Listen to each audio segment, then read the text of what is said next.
Jika isteri sedang hamil, adakah terdapat sebarang larangan atau adab tertentu bagi suami yang ingin keluar memancing? Silakan mancing, tak perlu adab.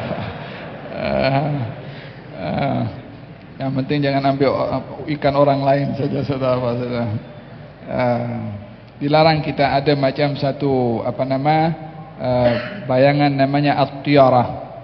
Kalau saya pergi mancing nanti kandungan begini, itu namanya at-tiyarah.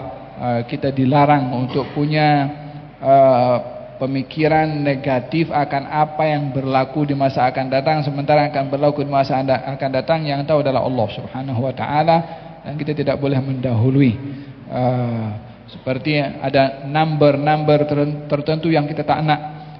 Rumah tak mau number sekian, kalau number sekian itu jadi naas, jadi membawa musibah. Atau tak nak rumah yang berada di posisi seperti ini, karena itu akan membawa macam-macam. Itu namanya at-tiyarah.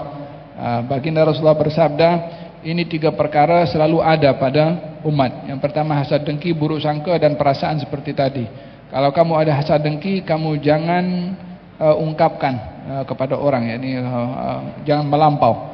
Kalau ada prasangka yang buruk, kamu jangan percaya. Kalau ada perasaan sial tadi, hal-hal yang mungkin buruk berlaku, kamu langgar dia. Jangan kamu ikut perasaan dan pemikiran akan apa yang akan berlaku, perkara buruk, sementara itu hal yang gaib bagi kamu, yang hanya diketahui oleh Allah Subhanahu wa taala. Orang di rumahnya tengah buat kerja, pinggan pecah, jangan-jangan musibah akan berlaku, anakku kat sekolah macam mana ni. Ini semua bayangan-bayangan atau at-tiyarah